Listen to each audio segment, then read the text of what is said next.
like everyone on the internet learned English in a week while you're still struggling?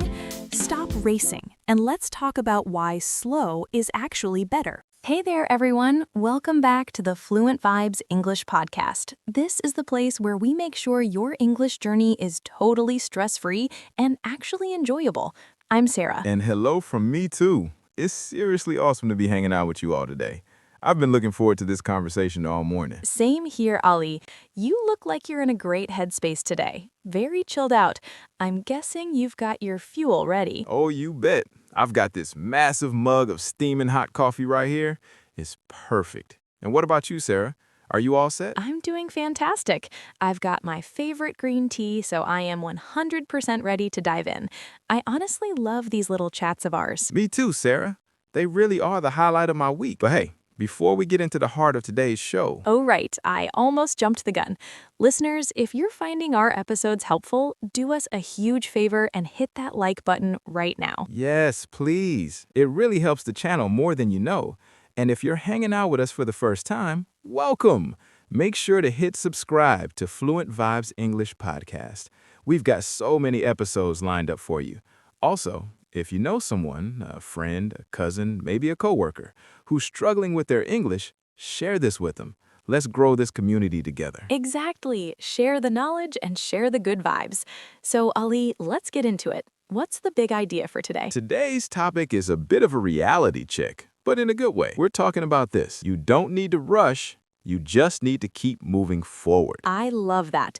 You don't need to rush. It's basically a reminder that we don't have to be in a massive hurry, right? Precisely.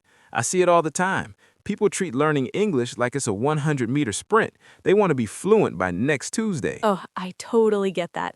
I hear students say, Sarah, I need to sound like a native speaker by tomorrow morning. But that's a lot of pressure to put on yourself. It's actually impossible. And what happens is, when they aren't perfect by tomorrow, they get discouraged. They feel like they've failed and they want to quit. That's the real danger. The stress of trying to go too fast makes people feel like they're just not good at languages. They think they're too slow compared to everyone else. Right, but here's the secret. Being slow is perfectly fine. The only thing that matters is that you don't stand still. Don't stand still. That's a great way to put it. It's like a long hike through the woods. You don't have to run the whole way. You just have to keep putting one foot in front of the other. Yes. Think of English like a giant snowy mountain. It looks huge and intimidating from the bottom, doesn't it? A mountain? Ali, you know I'm not exactly an athlete. That sounds a bit scary. Don't worry. You don't have to teleport to the peak. You just take one tiny step today, then another tiny step tomorrow. Okay, so if I just focus on learning one single phrase today, that counts? It counts big time. Learning one phrase today is infinitely better than learning 0 phrases because you were too scared to start. That actually makes me feel a lot more relaxed. Sometimes I look at those thick grammar books and I just feel overwhelmed. That's a great word, Sarah. Overwhelmed, when everything feels like it's too much. But you're right, those big books are terrifying. That leads me to my first big tip. Start small. Start small. I can get behind that. How small are we talking? 5 minutes? Exactly. Just 5 minutes. Can you find 5 minutes while you're waiting for the bus or drinking your morning tea? Oh, definitely. Anyone can find 5 minutes. I could listen to a song or maybe check out a quick news clip in English. That's the spirit. Doing 5 minutes every single day is actually much better for your brain than trying to study for 3 hours straight every Sunday. Really? I would think 3 hours is more work. Why is the 5-minute version better? Because your brain loves consistency. It loves habits. If you show up every day, English becomes like an old friend you see constantly. If you only show up once a week, English feels like a stranger you're nervous to talk to. I love that analogy. Treat English like a friend, not a stranger. That's a much warmer way to think about it. It really is. And you don't have to rush to understand every little detail. If you listen to a podcast and you only catch the words coffee and happy, guess what? That's a victory. A victory. I'll take it. So I don't have to understand every single grammar rule in a conversation? Not at all.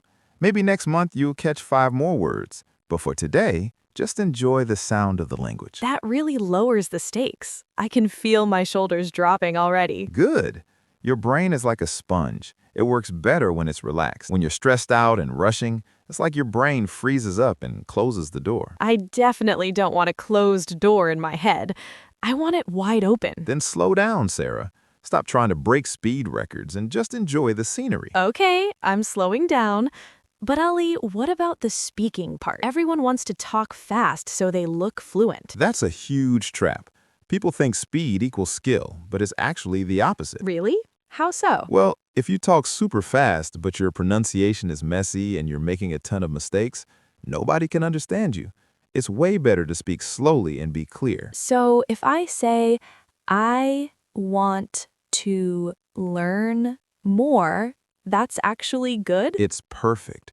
You're being clear, you're communicating, and that's the whole point of a language, right? Communication over perfection. We talk about that a lot, but it's so true. Plus, speaking slowly gives my brain a second to actually find the right words. Exactly. We all get brain fogs, even me, so give yourself permission to be slow. I'm going to make that my new mantra. Slow is smooth and smooth is clear. Love it. Now, here's another thing I want to tell our listeners. It's about the comparison trap. You mean when we look at other people and feel bad about ourselves? Yes, we see a polyglot on YouTube who speaks 6 languages perfectly, and we think, I'm so behind. I'll never be that good. I'm guilty of that. I see someone speaking so fluently and I start feeling like I'm failing because I'm not there yet. But you're only seeing their final version. You didn't see the 5 years they spent struggling. Maybe they live in an English-speaking country, or they study for hours a day. That's a good point. I'm comparing my day 1 to their year 10. Exactly. The only person you should compete with is the person you were yesterday. Are you one word better than yesterday's version of you? Well, yesterday I didn't know how to explain overwhelmed properly. Today I do. So I guess I'm winning. You're totally winning. You're moving. And as long as you're moving, you're doing it right. You always know how to motivate me, Ali. But let's be real. What about those days where you just feel exhausted? What if I just want to stop for a while? That's actually a really important question. If you're burnt out, you should definitely rest. Just don't quit. What's the line between resting and quitting, though? Resting is like sitting on a bench during a walk to catch your breath so you can keep going. Quitting is turning around and going home forever. I definitely don't want to go home. I want to be able to travel and talk to everyone. Then take a guilt-free rest day. On those days, don't open a textbook, don't do exercises. Just put on a funny sitcom in English. Use subtitles in your own language if you want. That sounds like fun, not work. I can handle a movie night. And that's the secret. You're still hearing the sounds. You're still keeping the connection alive. You're resting, but you're still in the game.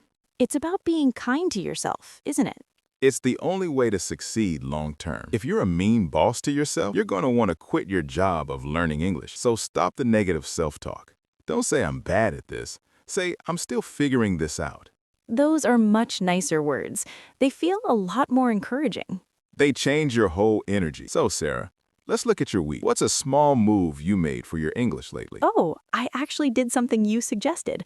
I changed the language settings on my smartphone to English. That's a classic move. How's it going? Any lost in translation moments? At first, I was a bit panicked. I wanted to check my calendar and I couldn't remember where the icon was. But then I saw the word calendar and it clicked. Now I see words like notifications, storage, and privacy every single time I pick up my phone. That is the perfect example of moving without rushing. You didn't sit at a desk for 3 hours. You just integrated English into your life. Right. It's a tiny habit that happens automatically now. I want everyone listening to try that. Can you change your phone or your social media settings to English? It's a small victory that pays off every day. Just make sure you know how to change it back if you get stuck. We don't want any phone-related emergencies. Good point. Safety first. Ali, I was thinking about mistakes again. If we go slower, does that mean we'll finally stop making mistakes? Honestly, no. Mistakes are part of the deal. But when you go slow, you don't care as much about the mistakes. They're just tiny bumps in the road. A bump in the road. You just bounce over it and keep on walking. Exactly. You don't stop the whole car just because you hit a little bump, right?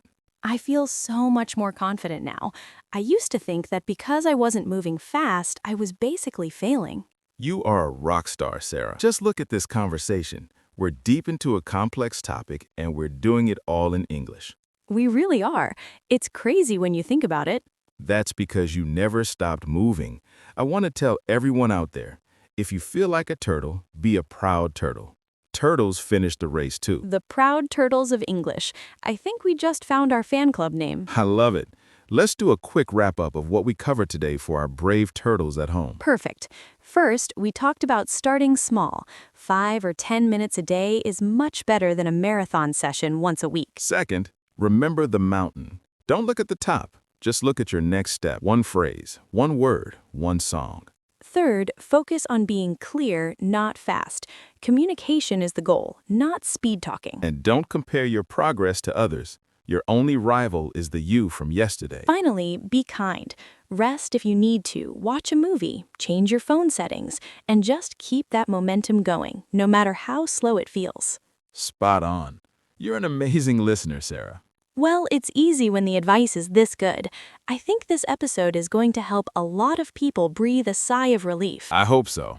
You're all doing much better than you think you are. Trust the process. Well, Allie, I think we're just about at the end of our time for today. Time flies when you're moving at a steady pace. But before we head out, we have a question for all of you listening. We love hearing from you. Our question today is, what is one tiny step you're going to take for your English today? Are you going to change your phone settings? Listen to a song? Let us know in the comments.